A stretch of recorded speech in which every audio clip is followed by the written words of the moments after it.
اور یتیم بھی تھا، شوق بن گیا دین پڑھنے کا۔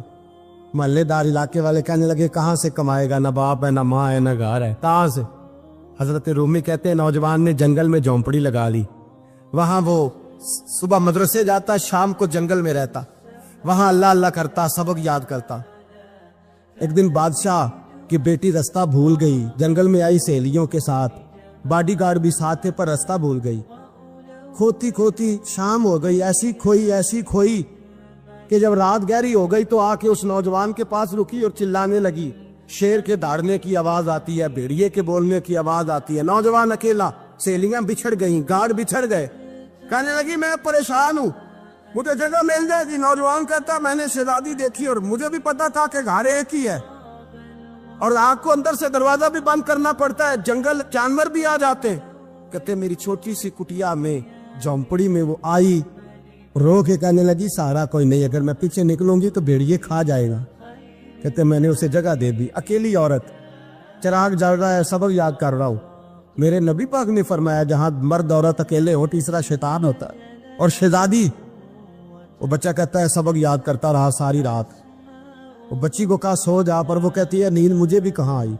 ایسے موقع پر نیند، ساری رات سبق یاد کرتا، تھوڑی دیر کے بعد چراغ جلتا تو اس پہ انگلی رکھتا، ہاتھ جلتا تو پیچھے کھینچ لے، پھر دوسری انگلی رکھتا، تھوڑی دیر کے بعد جلتا تو کھینچ لے، ہاتھ سارا جل گیا۔ صبح کرنیں چمکی تو کہنے لگا چل نکل جا، دوڑ جا، بس بڑا صبر کا امتحان ہو گیا، چلی جا۔ شہزادی باہر نکلی، سپاہی ڈھونڈ رہے تھے، بادشاہ خود جنگل میں نکلا ہوا تھا، میری بیٹی مل گئی۔ بادشاہ تنہائی میں جا کے کہنے لگا بیٹا میں دنیا کو بتاؤں گا کہ میری بیٹی کھوئی نہیں تھی، سپاہی ساتھ ہی تھے۔ یہ بڑا مشکل ہوتا ہے، بیٹی تو بھول کے بھی رات کہیں رہ پڑے تو لوگ جینے نہیں دیتے، تو بیٹا مشکل ہو جائے گا میرے لیے۔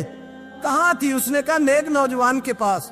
اس نے کہا بیٹا میں تو تیری بات مانوں گا پر دنیا نہیں مانے گی، اگر اس نوجوان نے کسی کو بتا دیا کہ تو اس کے پاس تھی تو پھر لوگ میرا جینا محال کر دیں گے، بیٹا میں مر جاؤں گا، میری مجبوری یہ ہے کہ وہ کہیں راز نہ اگل دے وہ نوجوان، اسے قتل کرنا پڑے گا۔ عورت نے منتیں کی، اس بیٹی نے کہا میرے محسن کو مارو گے، روئی، اور وہ کہنے لگا میں بادشاہ، وہ میرا اپنا وقار ہے، میں اس کو چھوڑ نہیں سکتا، گرفتار کر لائے سپاہی۔ وقت طے ہو گیا سزا کا، اکیلے کارکوشری میں رکھا گیا، جو اس کے خاص اعتبار والے تھے ان کی ڈیوٹی لگائی۔ بادشاہ نے بلایا طالب علم، آیا، عورت کہنے لگی، بیٹی کہنے لگی ایک دفعہ تو بلاؤ نا، ایک سوال بس پردے میں رہ کے پوچھنا ہے، اور پھر جو آپ کا جی چاہے، میرے محسن کو مارنا تو ہے تو مرضی آپ کی۔ سامنے کھڑا کیا نوجوان، پردے کے پیچھے عورت کھڑی ہو گئی، بادشاہ بیچ بیٹھ گیا۔ بی بی کہنے لگی ساری رات بیدار میں بھی رہی، سویا تو بھی نہیں، وہ جو تو چراغ کے قریب ہاتھ لگا کے جلاتا تھا وہ سمجھ نہیں آئی۔ نوجوان رو پڑا، کہنے لگا کیا کروں، میں نے رسول اللہ کا دین پڑھا ہے، کیا کروں، میں نے حضور کا دین پڑھا ہے، میں نے پڑھا ہے کہ زانی کو سب سے نیچے دوزخ کے سب سے نچلے درجے میں جلایا جائے، اسے جہنمیوں کا پیپ اور ریشہ پلایا جائے، کند کھلایا جائے، یہ روایتیں پڑھی ہوئی تھیں۔ تھوڑی دیر کے بعد شیطان مجھے کہتا تھا بدکاری کر لے، میں اپنا ہاتھ اسی وقت جب شیطان مشورہ دیتا تو میں آگ پہ کرتا، میں کہتا اگر یہ برداشت ہو گئی تو وہ بھی ہو جائے، جب ہاتھ جلتا تو میں سمجھ جاتا نہیں تجھ سے تو یہ نہیں برداشت ہوتی تو وہ کیسے ہوگی۔ پھر مجھے شیطان مشورہ دیتا کوئی دیکھ نہیں رہا تو بلانے نہیں گیا، خود آئی، میں دوسری انگلی لگا دیتا، میں نے ہاتھ جلایا اور میں سمجھ گیا جب چھوٹے سے چراغ کی اتنی سی شمع کی آگ نہیں برداشت ہوتی تو دوزخ کیسے برداشت ہوگی۔ کہتا میں باز آیا، بادشاہ نے یہ کہانی سنی، لفظ سنے تو چیخ مار کے رویا، کہنے لگا او طالب علم تو میرے نبی کا سچا غلام ہے، اور میرے رسول کے جو سچے غلام ہوتے ہیں انہیں پھانسیاں نہیں دی جاتی، انہیں تخت پر بٹھایا جاتا ہے، اب تجھے سزا نہیں ہوگی بلکہ میں اپنی بیٹی کا نکاح تیرے ساتھ کروں گا اور میرے بعد اس سلطنت کا بادشاہ بھی تو ہی بنے گا۔ اب وہ نوجوان وہاں نعرے لگا رہا ہے، کہتا لوگوں تم مجھے کہتے تھے دین سے کیا ملتا ہے، دین سے تو اللہ تخت و تاج بھی عطا فرما دیتا ہے، اگر نوجوان شرم و حیا والے بن کے رہے اللہ ساری عزتیں دے دے گا۔ دیکھیں نا اللہ کے فضل سے عزت ملتی ہے، اور جب کوئی عزت داروں جیسا کام ہی نہ کرے۔ ایک بات اور عرض کرنی ہے پر وقت تھوڑا رہ گیا۔ جوانوں، میں نا جب کبھی پریشان ہوتا ہوں نا تو میں یہ والی بات کھول کے پڑھتا ہوں، والا یہ بات ڈھارس بندھاتی ہے، ڈھارس توانائی دیتی ہے, پورا مضمون باندھا ہے. اعلیٰ حضرت کہتے ہیں بیروپیہ تھا, مداری, روح بدل بدل کے دکھایا کرتا تھا, بادشاہوں سے انعام لیتا تھا. ایک دن اورنگزیب عالمگیر کے پاس آ گیا, کہنے لگا میں روح بدلوں گا, اگر آپ پہچان نہ سکے تو میں انعام لوں گا. آپ نے فرمایا میں کوئی ایسے ویسا بادشاہ نہیں, کہا مجھے دھوکہ دینا مشکل ہے. کہا نہیں, میں روح بدلوں گا. حضرت اورنگزیب عالمگیر بڑے نیک بادشاہ گزرے, بڑے پرہیزگار. وہ بیروپیہ کہنے لگا میں روح بدلوں گا, آپ نہیں پہچان سکیں گے. فرمایا چل جتنا تیرے اندر زور ہے لگا لے. حضرت نے اعلان کیا کہ میں نے فوجی بھرتی کر دے, 2 ماہ کے بعد ٹیسٹ ہوگا. وہ 2 مہینے دوڑتا رہا, رنگ روپ بناتا رہا, آیا ٹیسٹ دینے, 2-3 سپاہیوں کا امتحان لیا. اس کی باری آئی تو 10 روپے دیے, کہنے لگے تیرے آنے جانے کا کرایہ میں نے تجھے پہچان لیا ہے. کچھ دنوں کے بعد جانے لگے سفر پر, تو بھکاری آ گئے خیرات مانگنے. اس نے بھی سارے منہ پر سیاہی مال لی, کپڑے پھاڑ لیے, سر کے بال مڈا لیے, پگے تک کٹا لی, بدرنگ ہو کے آیا. کاسا آگے کیا تو حضرت نے 10 روپے ڈالے, کہنے لگے تیرے آنے جانے کا کرایہ میں نے پہچان لیا ہے. کچھ دن گزرے تو ٹیچر کی ضرورت تھی, اس نے منہ سے بڑی کر لی, داڑھی نکلی لگا لی, سر پہ جنا کیپ پہن لی, ایک شیروانی لے لی اور ہاتھ میں چھڑی پکڑ کے آیا. کہنے لگا میں استاد ہوں, 2-4 بندوں کا امتحان لیا, اس کی باری آئی تو 5 روپے دیے, 10 روپے دیے, کا تیرا کرایہ میں نے پہچان لیا. 2 سال گزر گئے. وہ جب بھی آتا حضرت پہچان لیتے. ایک دن سفر پہ جا رہے تھے, بہت بڑا لشکر تھا, جہاد کرنے جا رہے تھے اورنگزیب عالمگیر. تو دیکھا ایک پہاڑی ہے, پہاڑی پہ لوگ جا بھی رہے ہیں آ بھی رہے. اورنگزیب عالمگیر پوچھنے لگے یہاں کیا ہے؟ کہنے لگے بابا جی بیٹھے ہیں دعا کرتے ہیں, اللہ کے نیک بندے ہیں. اورنگزیب کہنے لگے یار پرانے لوگ سارے ہی اللہ والوں کو مانتے, یہ بھی مصیبت آئی ہے جتنی نہیں آئی ہے, سارے لوگ ہی مانتے. کہنے لگے ذرا میں دعا نہ کرا لوں, بچے کام جا رہا ہوں. اورنگزیب بادشاہ تھے, بادشاہ لوگ نازک مزاج ہوتے ہیں. گھوڑے سے اترے, بڑی مشکل سے پہاڑی پہ چڑھے, اوپر گئے تو لائن لگی ہے, بابا جی غار میں بیٹھے. کہنے لگے میں نے ملنا, میں اورنگزیب ہوں. انہوں نے کہا ہمارا بابا اس طرح کا پیر نہیں کہ امیر آئے تو رنگ اور ہو, غریب آئے تو اور ہو, یہاں اگر ملنا ہے تو لائن میں لگ جاؤ, سب ایک جیسے. اب لائن میں کھڑے ہو گئے, 50 آدمی آگے تھے, کہتے ہیں 51واں نمبر تھا. تھک گیا دھوپ میں کھڑا کھڑا. جب میں پہنچا غار کے دہانے تو میں نے بابا جی کے چہرے پہ نظر ڈالی تو بڑا نورانی چہرہ, بڑی خوبصورت لب و لہجہ. میں نے کہا میرے جیسا آدمی بھی پگڑی باندھ لے تو اچھا لگنے لگ جاتا ہے, بڑا خوبصورت انداز. کہتے ہیں میں ان کے پاس اتحیات کی حالت میں بیٹھ گیا. میں نے کہا حضور میں جا رہا ہوں جہاد کرنے, دعا کرنا. بزرگوں نے ہاتھ اٹھائے, اللہ اس کی مدد فرما, دین کو غلبہ عطا فرما, اسے دین کا سچا پکا سپاہی بنا. پھر تھپکی دی, 2-4 نصیحتیں نکال ڈالی. دیکھنا ظلم نہ کرنا, زیادتی نہ کرنا, جب تم جیت کر نہ کرنا, غرور نہ کرنا. نصیحتیں بھی کر دی. کہتے ہیں اب جب میں اٹھا تو 2-4 دینار بطور نذرانہ مسلح کے نیچے رکھے, اور الٹے قدم جب میں غار سے اترا انہوں نے رومال جاڑا اور اٹھ کے کھڑے ہو گئے. کہنے لگے آج نہیں تو نے پہچانا, آج نہیں تو نے پہچانا, میرا انعام بنتا ہے, آج نہیں پہچانا, لا پیسے. اورنگزیب کہنے لگا یار تو نے حد کر دی, کہاں چڑھا کہاں کھڑا رہا, دھوپ میں تھک گیا, کمال کر دی بھائی تو نے. پتا تو کیا لے گا, اب تو جلدی بتا, وہ کتنے لوگ پیچھے دھوپ میں کھڑے ہیں, لشکر سارا کھڑا ہے, کیا لے گا؟ اس نے کہا سب سے قیمتی ہیرے وہ ہے جو تیرے سر کے تاج میں لگے ہوئے, مجھے تیرا تاج چاہیے. او بھائیو سننا اور یاد رکھنا, میرے اعلیٰ حضرت کہتے ہیں بادشاہ نے سر کے اوپر سے تاج اتارا, بہروپیے کے قدموں میں رکھا اور کہنے لگے یہ لے, اور یہ تو تیرا مانگنے پر میں نے دیا ہے نا, میں واپس آتا ہوں تو آنا میں اپنی مرضی سے بھی تجھے دوں گا. تو نے اورنگزیب جیسے بندے کو دھوکہ دیا, آنا میں اس وقت بھی دوں گا. وہ دیکھ بس بات ختم ہو گئی, حد ہو گئی. دیکھ کر کہتے ہیں جب میں پلٹا نا واپس, بہروپیے نے آواز دی بادشاہ ٹھہر جا. تو میں نے پلٹ کے دیکھا تو کہنے لگے یہ اپنا تاج لے جا, اٹھا اور لے جا. میں نے کہا 2 سال بیت گئے تجھے محنت کرتے, آج قابو آیا تو لے جاؤ. کہنے لگا لے جا, مسئلہ سمجھ میں آ گیا. میں نے کہا مجھے بھی تو سمجھانا. کہتے ہیں وہ پھوٹ پھوٹ کے رویا, اس کی آنکھیں برس پڑی, سیلاب کی طرح آنسو بہہ نکلے, تڑپا. اور لوگ کہنے لگا بادشاہ میں نے جھوٹ موٹ رسول اللہ کی غلامی اختیار کی تھی, جھوٹ موٹ کی داڑھی, جھوٹ موٹ کی پگڑی, جھوٹ موٹ کا فقر, میں نے جھوٹ موٹ نبی پاک کا لباس پہنا ہے, تو تیرے جیسے بادشاہوں کے تاج میرے قدموں میں آ گئے ہیں.